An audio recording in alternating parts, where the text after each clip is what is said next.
It's time to speculate. Before it's too late. That's right, we're back to talk Galavant. One heck of a show. Must have made a lot of dough. For ABC. Now it's time to examine. Ponder. Question. This new direction. For two. Yes, oh yes, it's two. Season 2 of Galavant-Ing. All right. I'd say give us a solid B+ for that effort. All right, I'll take that. Okay, so Dragon, it's happened. We're actually getting a season 2 of Galavant, and it's actually happening in about an hour and 10 minutes. So this is literally like a last-minute podcast that we're doing. How you doing? Okay. All right, so Galavant was definitely one of the surprise hits that you and I talked about throughout the course of our TV recapping in 2015. Like, you had to do some convincing to talk me into it. And honestly, I wasn't even really into the first 2 or 3 episodes. But it was a show that just kind of like gradually got better and better. And once you got more invested in the characters, you really got wrapped up into it. Yeah. I mean, it's a show that, I was very surprised. It took a big gamble at the end of it, whether it was going to come back or not, because, some people, I guess, might have been put off by it. But I guess the numbers were on our side, because even in the end, they mentioned, they worried the Sing was going to kill their Nielsen rating. Right. So I guess we're summarizing our thoughts on season 1 then. I guess so. Really. Overall, I think it was fun. It's fun comedy. You saw some great effort put into it. It's got good costumes, good songs, thanks to the wonderful Alan Menken. Oh yeah, and our other Tangled songwriters also. Like I said, it just kind of came down to the characters for me. Especially I rewatched the finale today just to kind of refresh myself, and oh my god, that dynamic between Richard and Gareth. Oh yeah. Like, oh my god, it's some really touching stuff. Because again, I think the writing was very clever in places. Of course, you have some subjective humor in there. Some things didn't really grab me. You know how much I hate the bleeps.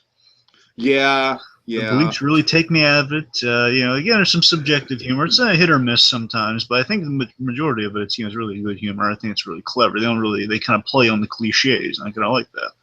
I think a lot of the humor that had to do with Madalena didn't really stick well. Yeah, that's what I'm saying. That's some of your subjective stuff there. Yeah. I'm not saying it's bad. It's just not my taste. Maybe it's kind of funny, but I don't think it fits what they should be going for with this show. But we can agree that kind of like the central kind of trinity that came out of the show was Galavant, Gareth, and the King. Yes, and all 3 of those characters were absolutely wonderful. So, King, Richard, and Gareth stole the season. That's a fact. Those 2 stole the season. I think Galavant was very compelling. I think he was too. I think he was a really good lead. Because again, the best thing about Galavant is he's kind of the learning knight. He's not just he started off as kind of the cliche hero, but he became more complex as it went through. Mm-hmm. You gotta admit, it did an impressive amount within 8 episodes too. You gotta give them that. Oh yeah. They had a lot of storytelling devices going in. It keeps bugging me because this season's going for 10 episodes, much like Agent Carter. And it's the weirdest thing because whenever I just think back to season 1, I keep thinking there's 10 episodes. There's only 8. I don't know how that happens. I just keep thinking. Because we also got some good guest stars last season, like Ricky Gervais, Weird Al Yankovic, Hugh Bonneville, and John Stamos. Oh yeah. I know that Weird Al is going to be back, but we'll get into that a little bit more with speculation. Yeah.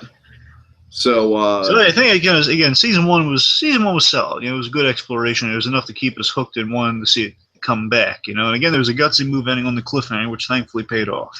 Yeah, like I said, I especially think that the second half of it was really strong. The first half was good. It set up everything. Stamos was probably the standout of the first half of the season. Then I think the second half, when they get to Valencia, it really does become very strong in terms of, character and all the songs coming together and everything like that. Yeah, well, for me, my least favorite episode, the one I really had a lot of problems with, is episode 7. Remind me what that was? That was one when the kid was introduced. Prince Harry. yeah, right. That one I really didn't like, and then of course the following one, the season finale, was the one I loved. That was my favorite episode, the ending. The season finale just landed. It landed on all cylinders, I think. Yeah, and speaking of the season finale, let's just kind of recap. This is the stuff we know going into season 2, like where our characters were exactly left off in season. Are we going to recap it in song? No. We already did that. I know.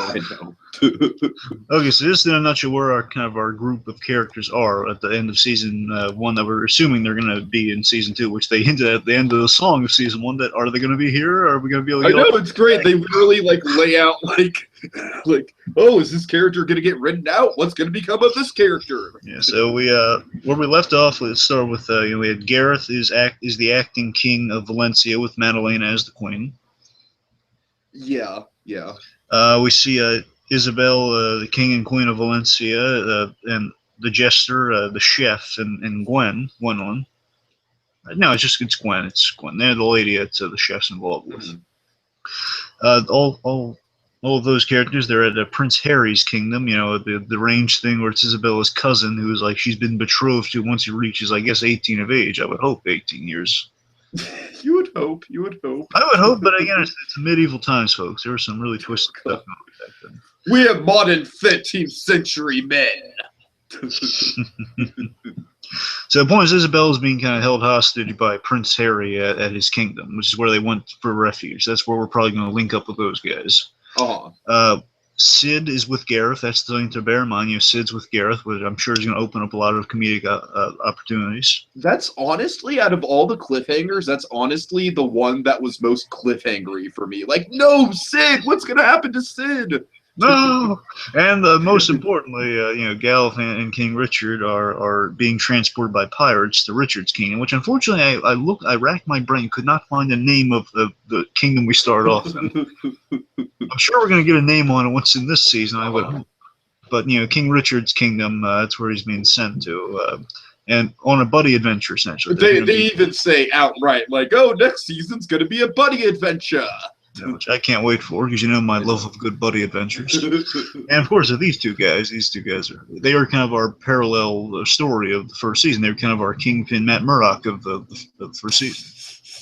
A comedic version, bear in mind. Oh, but yeah. We're still kind of our compelling, kind of our A and B plot there. Uh-huh. Yeah. All right, so that's it. Do you want to get into the speculation then? Well, yeah, sure. With the speculation, let's start off with kind of the observations, what we've seen from the marketing. I think it's something to maybe talk about. So the promos haven't really shown us any actual singing. I want to make that start with that. Well, they did release the first song. Did you watch that? I have not, just to avoid spoilers. I saw the first minute and a half of it, and then I turned it off because this is literally a quarter of the whole first episode. That's the thing.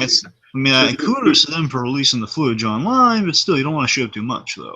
Yeah, that's the thing. So, there's some really funny stuff going on addressing the song and the opening. We see in the promos, the whole bit where Galavant starts singing and the pirate's like, "Hey, it's a catchy song, but enough is enough."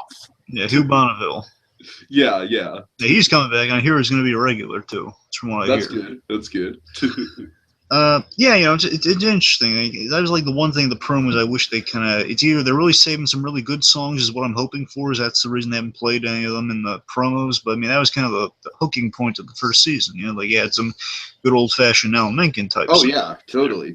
Here, I guess they're falling back on, you know what's going to be in, if you've seen the first season, you kind of know what kind of music's going to be in this season. There is one song that I've been hearing in the promos, though, and that's the that new blonde woman. I'm not sure. Yeah, that's the thing. I'm really hoping. I assume they're not going to have her sing what the song in the promos are. Otherwise, it doesn't fit. You know what I mean? Well, the song in the promos is basically "Take off your shirt" or something like that. It's very dumb, and it's not exactly a big selling point for the music. That's the thing. All the songs in the promos are very unfitting of the time. They don't feel classy as the other ones. Yeah, that does worry me.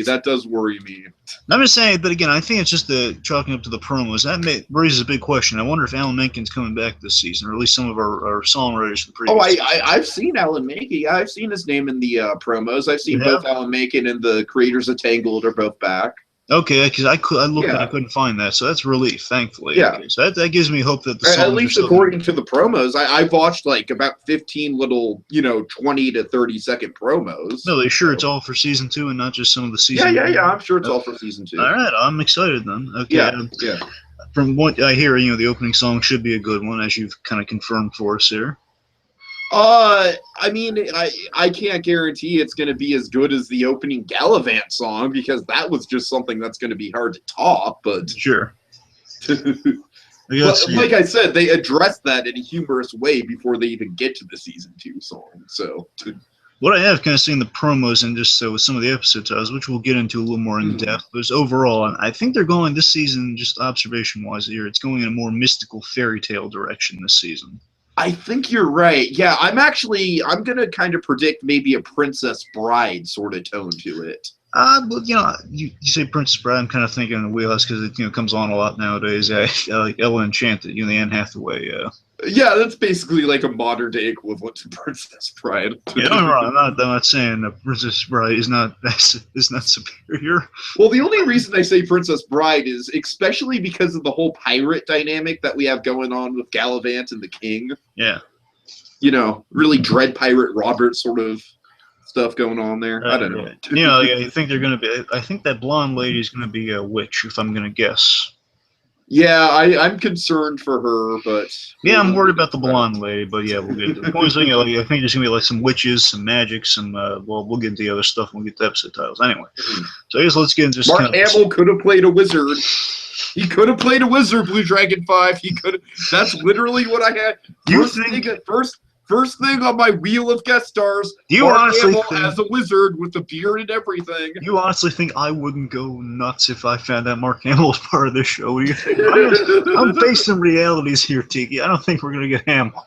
Well, let's just really quick, because I thought it was kind of funny. Like I was laying out kind of some suggestions about how you were, how we're going to approach this thing. One of my suggestions was the wheel of guest stars, which we're not going to do, but I'll kind of list out a couple guest stars I'd like to see. But literally, Dragon, you write back, and you're like, well, Tiki, we know that Mark Hamill's not going to. I'm like, are you kidding me? That's the first person that I thought of. I know it's the first person. That's why I mentioned it. To avoid this very conversation, that's why I sent it. Oh, God.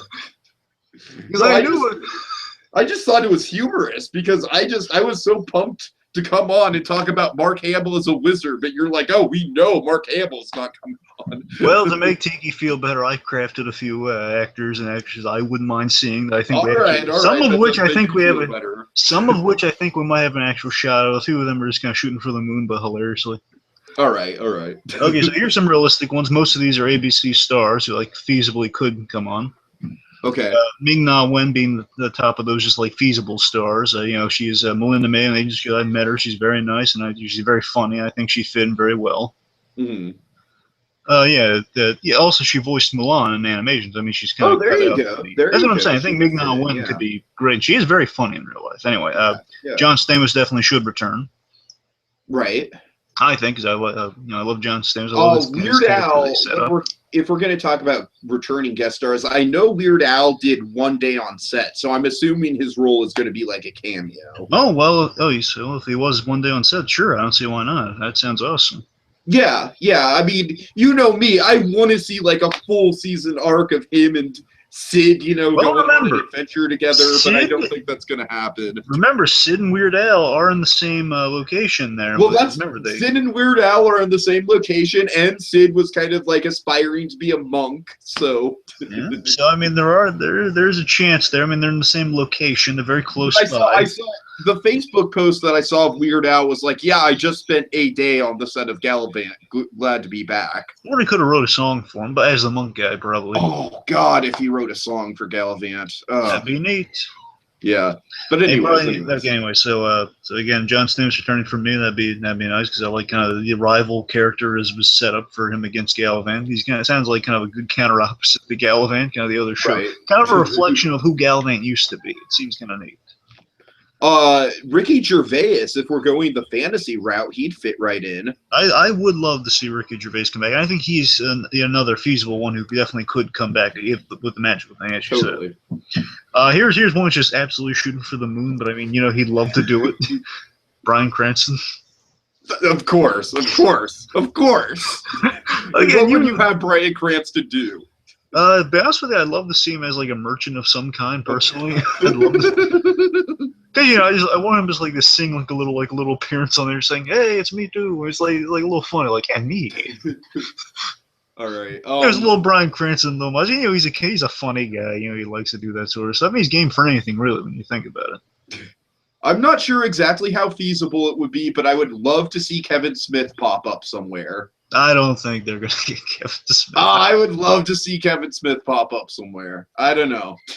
Like it was him as a knight talking to another knight who had a mask on. He's just saying, "Well, man, I'm just not sure about King Richard, what he's doing right now." I think Kristen Shaw could actually fit in perfectly. Yeah, you're right about that one. She could, and she actually might have a shot of showing up. I would love to see Kristen Shaw on this show. Right. And then kind of my dream one that probably won't happen, but it'd be amazing if it did. Bob Odenkirk? No, it's not Bob Odenkirk. It's a wicked reunion between Kristen Chenoweth and Idina Menzel. Chenoweth, if you got both those women back to sing a song on TV, that'd be an event. That'd be an event for theater geeks like me. And I think Chenoweth you got a shot at. I don't think I got both of them though. Well, Idina's got the Frozen connection with Disney, so you got to take that into consideration. And Kristen Chenoweth, she just recently did the Muppets, so that's what I'm saying. That's why I think she's the most likely shot you have, Chenoweth. Right. But like I said, Idina Menzel, she does have a connection with Disney through Frozen, so. Yeah, well, we'll see. I mean, like I said, I know it's a long shot, but as like a hardcore theater geek, just the idea of Idina Menzel and Kristen Chenoweth reuniting for a song on this show would be epic. Well, speaking of kind of an ABC alumni, again, from another Agents of S.H.I.E.L.D., just an actor I love him every time he shows up, and I think he'd be great. Kyle Maclachlan as some role. Yeah, Kyle Maclachlan's fun. He was the best part of Agents of S.H.I.E.L.D. season 2. I mean, he's just so charming and charismatic. I love to see that guy. He plays like a really eccentric mayor on Portlandia, and it's awesome. And he's very cool. His mayor on Portlandia literally has like one of those blow up bouncy things that you use as a seat in his office.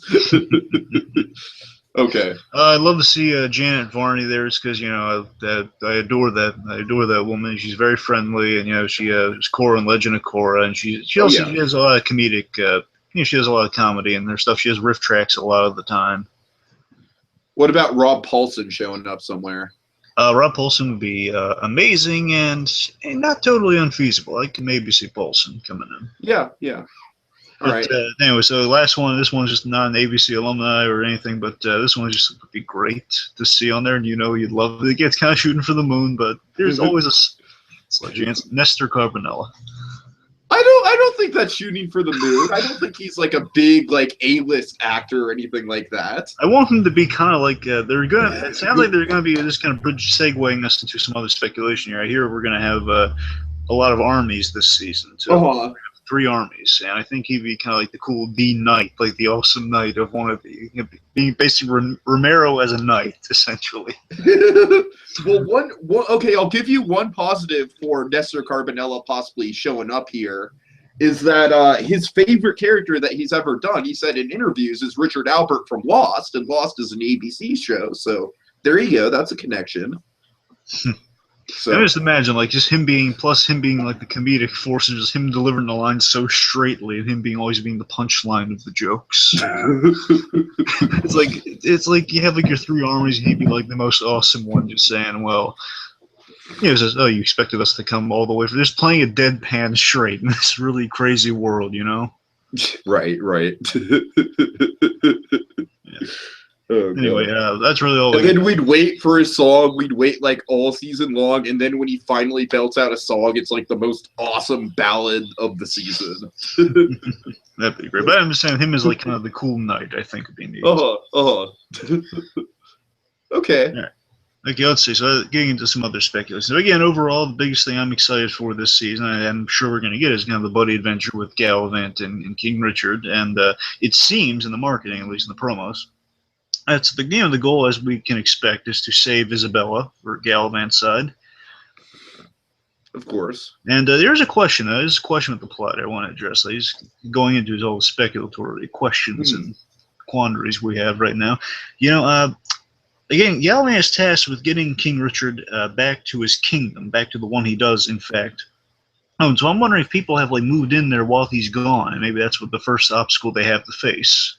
I honestly don't think we're going to see the kingdom. This is just my baseless speculation here, but I honestly think that in the first episode, we're going to see some kind of mutiny with the pirates or something like that. I don't think they're going to leave the vicinity of Valencia. I don't know. I think the pirates seem like cool guys. I don't know. It's just something because we've seen. I have a feeling that something's going to go wrong on the way back. I don't know. Like I said, it's just kind of a baseless thing. Yeah, it's aside from that, though, of course, here are our plot questions we had to consider going into season 2. Here is what reason possibly would Madalena and Gareth have to get involved with our characters now, because they're all out of harm's way now, with the exception of Sid, who again, Sid eventually, we can assume eventually be let go, but again, it's just a question of how would Gareth and Madalena factor into our plot here? What triggers them to go after our heroes? I would be worried if they made Gareth. I'm sorry, Gareth. If they made Gareth a full-on villain. So my question with Gareth is, I wonder if he is going to lose sight and kind of be corrupted by power a little bit there. I mean, I could see that happening. I could see that being a storyline. And again, it could kind of come full circle with the king kind of showing the humanity in Gareth now. Really quick with Gareth, there's this one shot in the promos where you see Gareth kind of breathing fire. I did not see that. You didn't see? Yeah, it looks awesome. Oh yeah, it sounds so cool. I'm expecting a lot of Sid and Gareth comedy, as I mentioned. I think he's going to be kind of like how the chef was to how the chef and Gareth were to King Richard. Sid's going to be the main one there. So maybe Gareth is kind of forming a reluctant attachment to him. Yeah. Okay. He needs a right hand guy, like his own Gareth, and the only thing he has at hand would probably be Sid. And he probably likes Sid on some level because he kind of reminds him of a little bit of King Richard in some aspects. I can see that. And it's kind of silly, but he actually knows he's a really good. Basically, looking at Sid, it's like, man, this guy actually knows what he's doing, because again, he's served Galavant all these years. Like, man, this is actually a good manservant to have. This is kind of un-PC in this day and age, but I'd really like to see that running gag keep going of you're either going to have to gain or lose a lot of weight. Just constantly jabbing Madalena on her weight. Oh, yeah. Which direction do you think she's going to go? I don't know. I don't think they're going to go full eating disorder. Yeah. Because I think that'd be too sad for her comedy. Yeah, that's what I'm saying. I mean, when you get into something like that, it's kind of especially in this day and age, you're risking offending a lot of people. So, I mean, Fat Madalena is kind of funnier. You gotta admit, that would be the funny direction. Just looking at her in the promos, I don't know if they're gonna. It'd be kind of funny if she was just kind of eating it through every scene she's in. Oh God. Like she's working on it, Right. What are you doing? Will you sound like you're really fat, really skinny? Change your pace. I don't know. Oh, it should be good. Okay, let's see. So again, they got our Sid Gareth comedy, perhaps. Again, I think Harry's definitely gonna be one of our main villains. The kid. Oh yeah. He's creepy as hell. Oh yeah. Again, he had a little dollhouse made up for her. Oh, it's disturbing. And I remind you, there was a doll of her in the house. Yeah.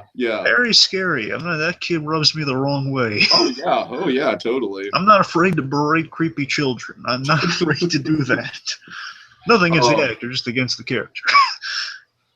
Like I said, with Sid, it'd be great. I would like nothing more in the world than to see him and Weird Al kind of have like a season-long arc together. That'd be like my dream. If anything, I would guess that in the end, by the end of the season, like Sid's gonna have something cooked up, like either to how he can escape or how he can help his friends. It's gonna be he knows a guy. He knows Weird Al Yankovic. I can see that. I can see that. We're the monks. Jazz hands. Yeah. So yeah, there's that question of if the power is going to corrupt Gareth, and you gotta remember, King Richard is essentially Gareth's brother in a really sweet way. That's the thing that we kind of saw by the end of that. They grew up together, they're both raised by that Pearl, the nanny Pearl. Right. Again, I think by the end it's just going to be him reminding him. When I was hearing the name Pearl in the finale, you knew what I was thinking of. Yeah. Wait.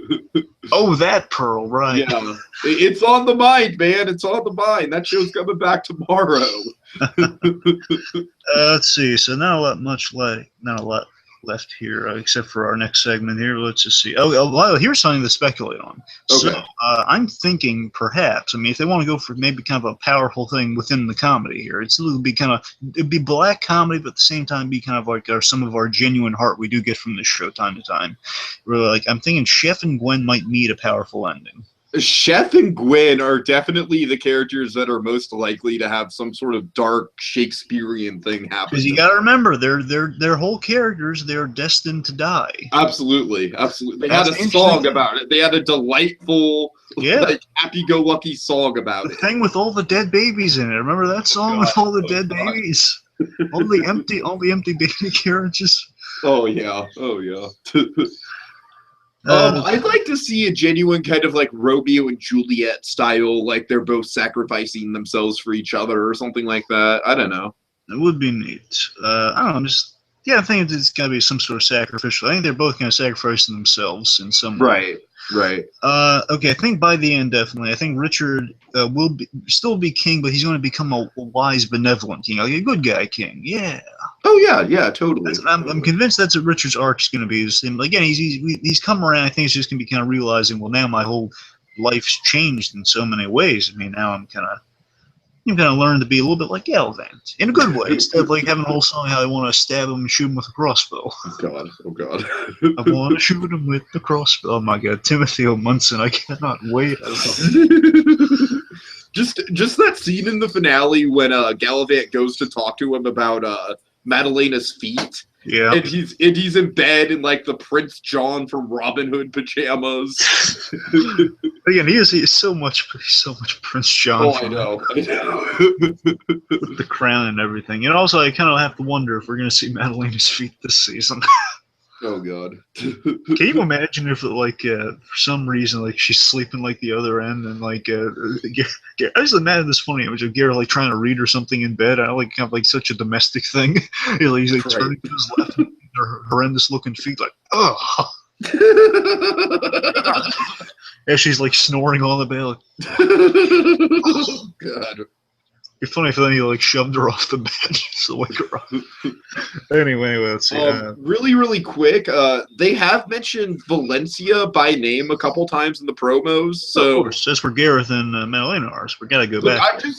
I'm just saying, especially if we're going in a more magical, mystical direction, they need to address the fact that a fucking magic mountain is there. I'm sorry. It's Valencia. Valencia is the home of Magic Mountain. You need to have a magical mountain of some kind. That's all I'm saying. You don't have to call it Magic Mountain. Just have a mountain that is magical in Valencia. So here's a potential way that we kind of get Gareth and Madalena involved in things. So I think it's something to maybe address. Because again, you have to remember, our characters are Galavant and King Richard here. They are armed with very little information as to how the season ended. Because remember, they left it essentially before the ending of it. So here's what they know. Here's what they don't know, I should say. As far as Galavant knows, his friends are being held prisoner in the Valencian castle, and essentially that. And Gareth might be in some peril too, but the king doesn't. He assumes, they're right. No, it's not that. So the king thinks that his brother is still alive too. So those are the two things these two guys know. Oh, that's true. Yeah. Now I'm assuming that either one of two things can happen. Either they're gonna go back there and with the intentions of I got to rescue my friends, I got to kill my brother, or something. And then they're going to realize, okay, it's not the case. Gareth's taking my spot. What the heck's going on there? Gareth, either to save face or because he's being corrupted by power, says, seize them, get them. And then Madeleine is really pulling the strings, like she's the one giving the orders, saying, okay, well, we got to go after him, got to kill him. And that gets our plot moving. Or, as one of our 3 pillars of armies here, which we know Richard's going to be constructing an army to take back his kingdom. Oh, that's exciting. Now, whether it's Valencia or not, because you got a question, like, why would Galavant help him take back Valencia when the Valencia belongs to Isabella's parents? That's true. That's true. That's something to bear in mind. God, there's a lot of layers to this. It's like a comedy Game of Thrones. That's the thing, because you got to remember, he's the first to say, okay, we got to help King Richard get back his kingdom, nothing wrong with that. But wait a minute, if it's Valencia, then it's not his. Let's see. So again, there's that potential. Actually, that could actually turn into like a potential like really dramatic point of the season. Is like Galavant and Richard are bonding, and Galavant just has it in his head like, oh man, this guy's great. I really need to get him his kingdom back. But and wait, then he doesn't even realize that it's actually Isabella's kingdom. Yeah, and the other option, though, I think the other way, if they want to, again, the writing is kind of proved they're not above like subverting expectations, doing kind of a smart play, which could possibly happen. Again, leaves the question: how are our villains essentially going to get involved in things? How are Gareth and Madeleine get involved in things if this doesn't happen? I mean, if this happens, if they just hear through the grapevine, oh wait, didn't you hear Kingsley got killed and your friends escaped? Really? And Gareth's in charge now? Egad. Okay, well, actually, in the promo, we do see this one thing where Galavant has like an urgent crow message that he needs to take. So that might be it. That might be like Sid sending Galavant a message or something like that. Again, it just raises that question. That's the big thing I want to know. How are Madeleine and Gareth going to, go track him down? Because obviously Gareth, whether he is corrupted by power or not, he's the one going after the king because that puts him in danger. Mm-hmm. And, Galavant, of course, being the loose end there, and he doesn't want anything bad to happen to him. Madeleine would be the one driving that force there, and it's a question of, everyone's gone. Just like, we're king, queen. Now we don't have to worry about those guys. That's what I'm thinking. I don't know how to get them involved. Because there has to be one of these 3 armies. Speaking of which, unless you got anything else to speculate on. Oh, one more thing. Really quick with me, I just want some 4th wall breaks with the Jester. I want that to continue. That would be great. Again, I hope they've kind of learned that one of the funniest things they've done is like open and close the episodes with songs. Not close every episode, but close the finale and just open it. Right. With a song. I'm kind of hoping I'd love it if they just kind of did a recap of every episode with the singing. But also, again, I'm thinking our blonde lady might be the other big baddie to take, and essentially, I think might take Madaleina's place. I don't think she's going to stick around this season, Madalena. Yeah, I wouldn't be surprised if they killed her off pretty soon. Yeah, Madaleina's story is kind of closed at this point. Aside from being evil queen, you can't really do that much with her. So I'm thinking our blonde lady is going to take her place. And I think you and I both agree she was one of the weaker points of season 1. So. Yeah. Yeah, I would actually be fine with her dying in the first episode or 2. That's the thing. I don't think she's gonna last that long this season. Again, I think someone's gonna take her place. We can't have like all guys in our villain cast. Let's get the blonde lady in. Let's get someone in there. Okay. I don't know. The look of the blonde lady just reminds me of the character from Game of Thrones that I don't even know the name of. It's not Gwendolyn Christie. Dragons. Is it? No, Gwendolyn Christie. I'm sorry, I know Gwendolyn Christie because of the whole Star Wars. No, it's not Gwendolyn Christie. No, it's not. The other one, though. It's the one with the dragons. Yeah, I remember how it should have ended. They paired Batman up with her for right. Yeah. Yeah. I don't know. So maybe they could do like a little parody of that somehow. I don't know. Maybe. You gotta remember there was a budget on this thing, so I don't think they're gonna be able to afford dragons. Yeah, that's true. I just have my doubts about the dragons. I would not be surprised to see some Game of Thrones references that just go straight over our heads, though. Like someone tries to stab someone and the sword breaks. Like, oh, I was gonna say a lot more dramatic than I thought. It would pan out. Okay. So what else we got? I think that's really all I have for speculation. Anything in particular with Isabella you want to speculate on before we get to episode titles? Well, I mean, I've seen from the promos that we see her in dance numbers and everything, so I'm assuming she's not just going to be locked in that room like we saw. So I wonder how that's going to play out. I think it's safe to assume she's not going to marry the kid. Yeah, I would hope not. And again, I want to remind folks, that's creepy on 2 levels. One, because it's her cousin. Secondly, again, because he's a kid. And I'm hoping they're waiting until he's an adult, but still keeping her under lock and key. That's my hope of what they're implying there. It'd be great if they did like a Graduate parody where she's about to get murdered. She's about to get married. Cousin Izzy, are you trying to seduce me? No, she's about to get married in the church, and then Galavant's like knocking on the glass, like, Isabella! Isabella! Well, I like it's kind of interesting. You see apparently time has passed because Galavant and King Richard are sporting some very long hair. Yeah, I'm glad you brought that up. I do think there's going to be a bit of a time jump, maybe like 3 or 4 months, I'm guessing, somewhere in that area. Well, it's not that their hair is not that long. I'm just saying, it's like I think like a month's gone by. I don't know. I've grown beards out myself, and their hair has grown substantially. So we'll see. Yeah, I mean, it took me about 3 months to grow my Henson. So which you kind of spoiled Halloween with. Yeah, well, I told you why I did that. All right, it was personal. Yeah. Okay, anyway, so I guess we should get to some titles. Yeah, let's get to the episode titles. There's some good ones here. Okay. So, fire them off. Yeah. Do you have them in front of you? No, wow. I don't. Great. Okay, I'll musically vamp while you search for it. Okay, all right. Ready? I'm so sorry. Now Tiki searched for what we haven't found, and now I'm wondering where is this going. And now I'm stressing out that he hasn't found what I'm looking for. You found them? No. Why my internet has gets really Tiki slow. Conspired to make this all burn in fire? Okay, I think the first episode's called something like Suck It Ratings or something like that. Okay, wait a second. I have the first 2 in front. Okay, I got the first 2 episodes. Okay, a new season, a.k.a. Suck It Cancellation Bear. Suck It Cancellation Bear. That's great. That's great. Okay, now that's bear spelled, like the animal. So we're going to get kind of a brave thing going on there. Oh, God. Do you want to see, like, the actual cancellation bear? Part of me really thinks we're going to get something like that. Let me read you the description. This is what we have here. Okay. Galavant and the crew are shipwrecked thanks to bad advice. Still look for the thing, though. And their overland trek back to Richard's kingdom, so they are heading to Richard's kingdom, leads to a bar in West Hollywood.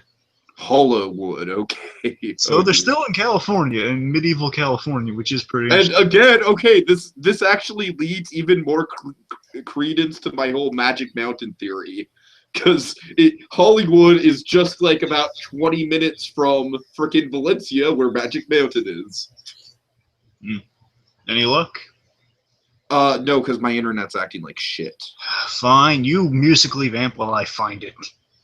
Our next episode's called World's Best Kiss. Now, I'm going to look for stuff now. Okay.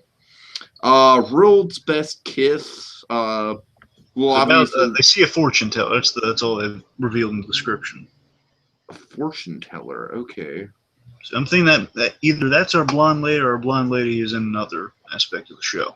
Now, remind me, what was Ricky Gervais? Wasn't he kind of a fortune teller?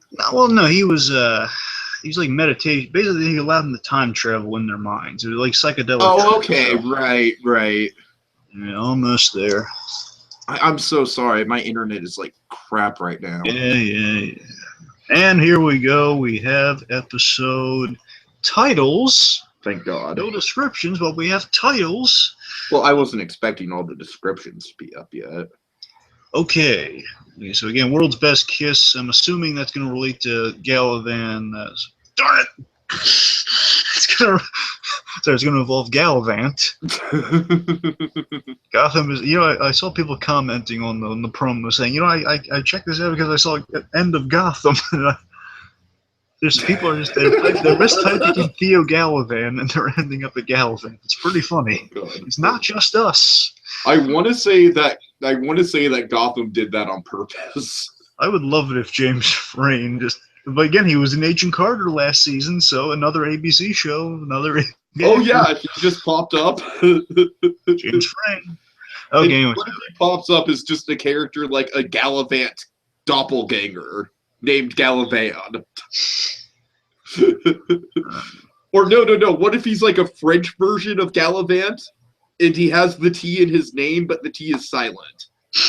I am Galavant. Okay. So episode 3 is All Hell the King. All hail the king? No, All Hell the King. Hell the king. Hell the king. Okay. Yeah, it's like it has commas in. It's like, oh hell, the king. Maybe that has something to do with the whole Gareth breathing fire shot that we saw. Yeah, it sounds like with it's like I guess Gareth's stirring up some mischief, and this might be kind of a main Gareth kind of Gareth and Madeline and or who else her place filler is episode. Or maybe it's Richard coming back and Gareth is like, oh, hell, it's the king. Oh, that could be neat. So, like him saying, oh, I told you not to come back here. Right.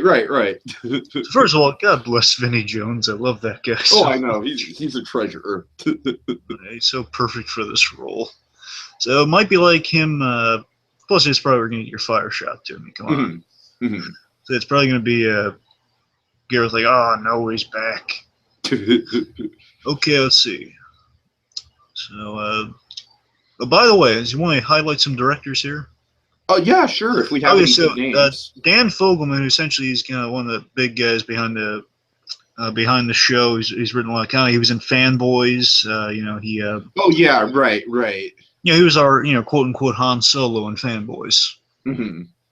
Let's see.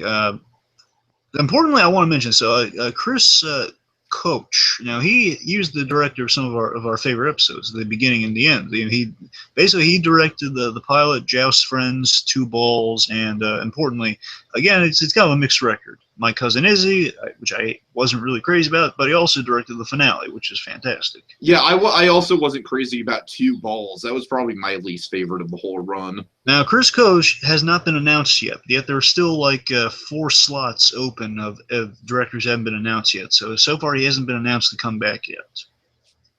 That's something to bear in mind. But we have again Dan Fogelman. Wouldn't it be magical if Musker and Clement came back to do an episode? Well, you sure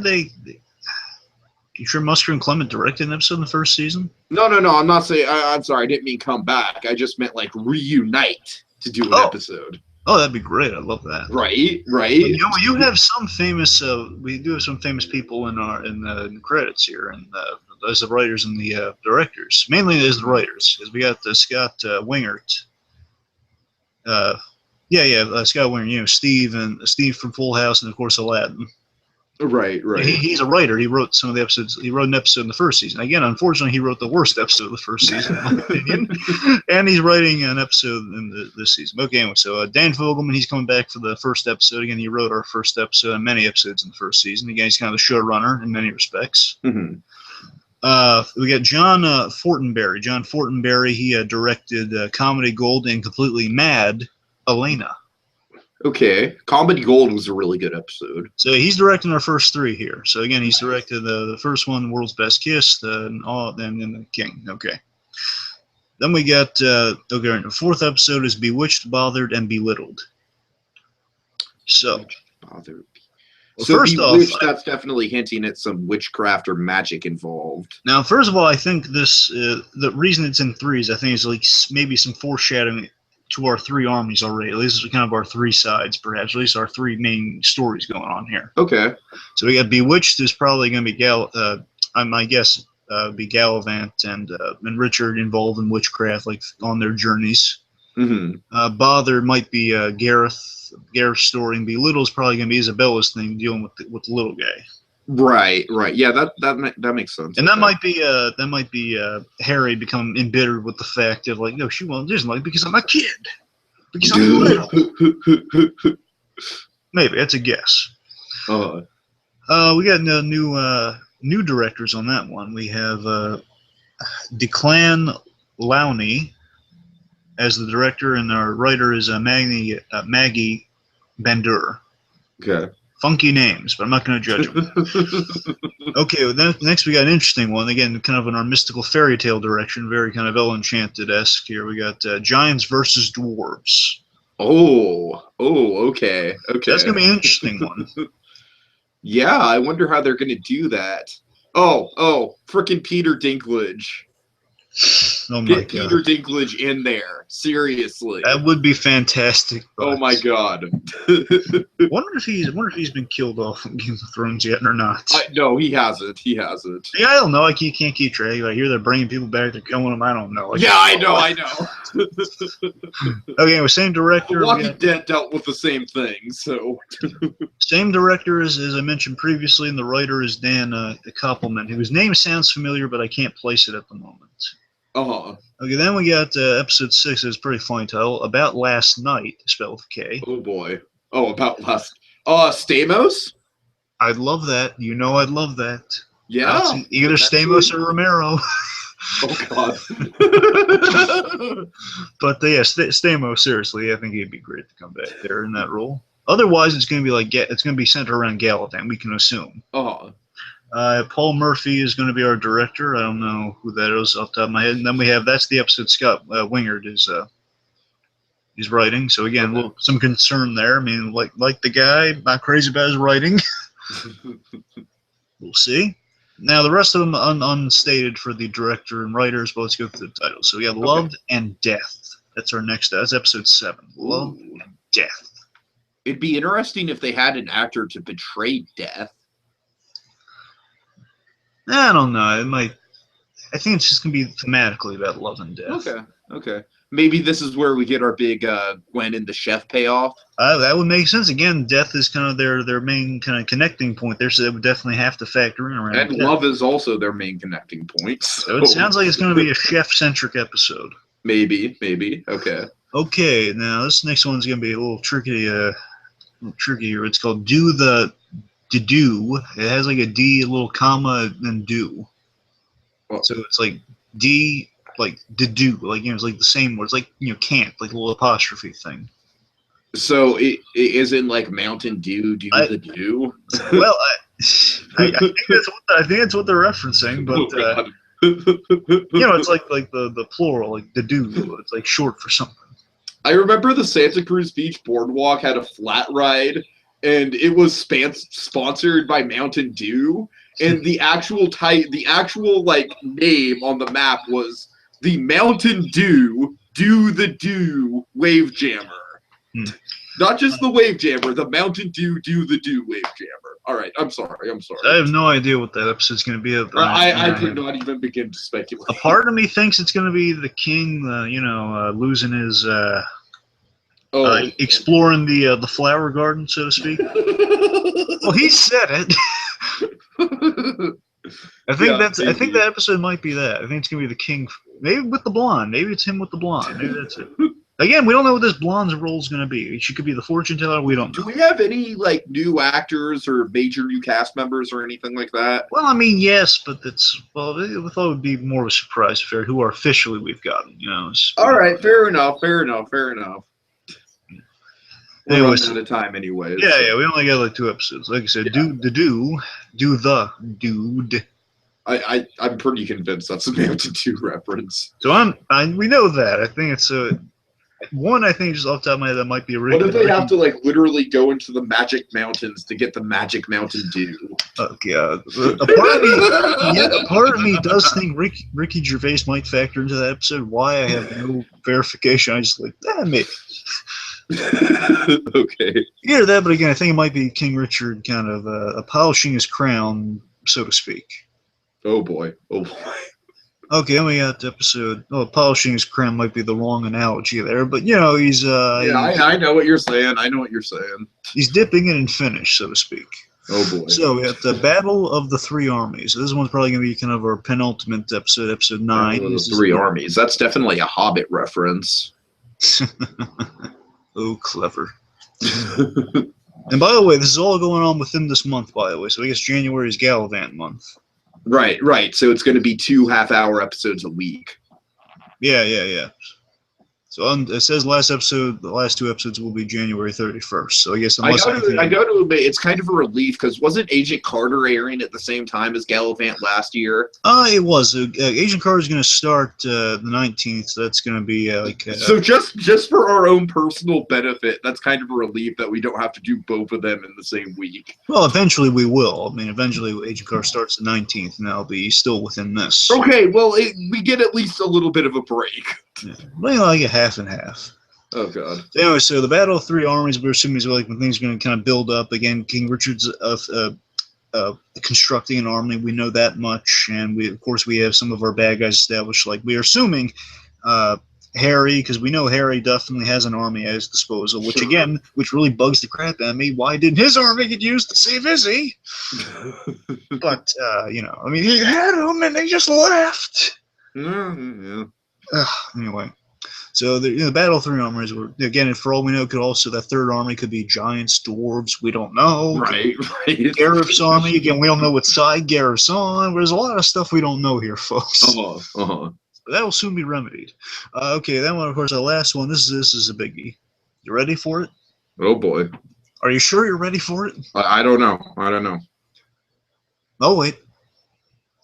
No, seriously, tell us, because we have 20 minutes until the actual episode comes on. The one true king, in parentheses, to unite them all. The one true king. Okay, so we got like a Hobbit reference and then a Lord of the Rings reference. Pretty funny. So I'm assuming that one's definitely going to be Richard assuming a throne by the end. Just like as again, I'd love to see Mark Hamill as a Gandalf type character, but that's apparently not going to happen. Well, Tim, because you keep mentioning the ever wonderful Mark Hamill throughout this discussion, you want me to make a Star Wars parallel? I think it's going to be him kind of pulling the dart. It's going to be the end of Richard's Darth Vader-like journey. But now he's uniting the Force. He's bringing balance to the Force, so to speak. Okay. You know, like now he's come around, he's learned some stuff through his journeys. He's become buddy-buddy with Galavant. I did see the one awesome thing where Galavant grabs the knife before it hits Richard in the head, which I love so much. Right. So, you know, I think it's going to be Richard taking what he's learned. It's going to be him, him becoming a good, benevolent king. All right. Which would be nice. We don't need all kings to be gloom and doom. We need some good kings in the world, you know? Sure. Okay, I think one very, very, very loose thing to speculate on before we leave is, do we think that they're going to aim to do like a season 3 and beyond? To be honest with you, you know, well, first of all, let me address some concerns before we get to that, if I may. Okay. So one, I have plot concerns. I fear it's going to go too big, and it's going to maybe be a little bit too out there with all the magic and stuff. Yeah, we'll see. That's a worry. Don't worry, they used it sparingly enough in the first season. I think it worked because they had very few episodes, bear in mind. But still, I think it seems like there's going to be a lot of our plot lines might get a little out there this season. I don't know. Again, it's not a lot to go on from the promos, but right. No, that's my main concern going into this season. And it seems to be a very ambitious season. Hopefully it's the next thrilling chapter, certainly, but. I definitely want them to end on a safer note regardless. I want to have some sense of conclusion to this one. Yeah, I'm with you because, like, it's a risk for a show like this. I mean, you don't know if it's going to get a third season. So if they were going to write it, I don't know. It's like I think the risk paid off for season 2. I think we're going to get some really fun stuff in terms of, like, leaving off on the cliffhangers and then coming back and everything like that. But we joked about this, but ABC's like whispering to them at some point, saying, "You better not do that again." Right. You won't get as lucky. We will axe this show after episode 1 if you days off like that again. But seriously, I mean, I'm not saying that to end on like completely. Like, this is the end of the whole book. It's like it's ended on like a more final note of like it could end here and it could be fine, but like don't end on another cliffhanger. Don't mock ABC about, hey, we're in a cliffhanger. All right, fair enough. It paid off. Don't get me wrong. I would like to see more seasons of this, assuming the season's good. Mm-hmm. But Yeah. Okay, so I guess with that in mind, since we have about 15 minutes left until Galavant premieres on ABC on the East Coast, I have a little bit longer. I have 3 hours to wait on the West Coast, but you enjoy yourself, BlueDragonFive. Any last words about the return of Galavant? It's a testament to to a good production. It's got a great, good cast, good songs. Again, visually, it's communicating what we've learned from so many animated films and heard through so many storybooks. It's like just kind of with a different twist on it, a kind of an interesting twist on it. Sure. And I think it's going to at least be an entertaining ride. That's something to look forward to. It's out there. It's got some really great people involved, and they can make us laugh. And these pairings, you got a good back and forth now. It's like, I think the positive thing to go on with this season would be kind of think of it like Superman 2, as we use this analogy a lot here. Now we know who these characters are. We got a vibe of like how they have their back and forth. Who works well with who. We're kind of going for the season like a New Hope. Like we know eventually we're kind of going there, the peace within the galaxy. Now we've established our characters. Now we can tell the real story into it. Now we can go somewhere with these guys, take some chances, take some risks. Kind of our Empire Strikes Back, and more importantly, kind of our Superman 2. Like now we bring generals out, we bring in our big twist. Yeah, I think you're right on the money there, and I think if they play it out right, it should be a really fun month for Galavant. Oh yeah. So, all right, I guess that's it. So, I already forgot our outro because I'm just unprofessional like that. Do you remember it? Well, I guess until next time when we go. Well, that does it for now, kiddies. Until next time when we go. Galavant-Ing again for season 2. Season 2, yes. Well, sir, I'm only 10 years old, but I'll do my best to protect him.